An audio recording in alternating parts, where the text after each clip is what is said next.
আসসালামু আলাইকুম, শুভ দুপুর। সবাই কেমন আছেন? আজকে রান্না বান্না শুরু করে দিছি।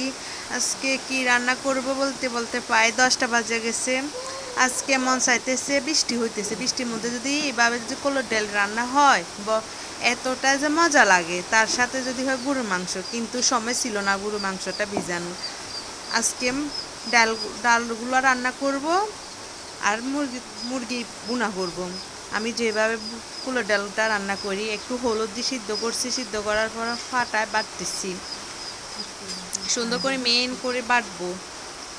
বাটার পর একটা পাতিলে লইছি, লোয়ার পরে পানি দিছি, পানির ডাল যতটুক পরিমাণ দিবেন পানি এতটুক। একটা তেজপাতা দিছি, দারচিনি, এলাচি দেওয়ার পরে একটু আদা বাটা, রসুন বাটা, পেঁয়াজ বাটা, কাঁচামরিচ, 2টা কাঁচামরিচ দিয়ে দিলাম। সুন্দর করে একটু লবণ দিলাম, একটু হলুদ, মশলা গুঁড়ি দেওয়ার পরে এগুলা একটু হাতে কষালবো, পানির মধ্যে কষালবো। পরে তেল দেব। আমি তেলটার কথা বলতে ভুলে গেছি।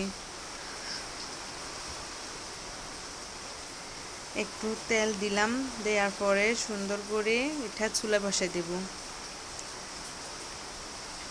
দেওয়ার পরে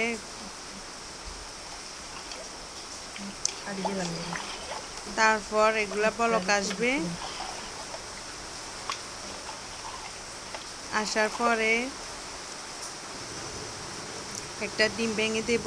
15 থেকে 16 মিনিট পর ডালগুলো হয়ে যাবে। আমার ধনে পাতা দিবেন লাস্ট, এতটাই যে মজা হয় বলার বাইরে। ধনে পাতা দিয়ে ডাল দিয়ে আপনি 2 প্লেট ভাত খেতে পারবেন এই বৃষ্টির মধ্যে। কিন্তু আজকে সাউন্ডটা অন্যরকম আসতেছে, প্রচুর বৃষ্টি হইতেছে, বুঝছেন? এতটা যে মজা হয়।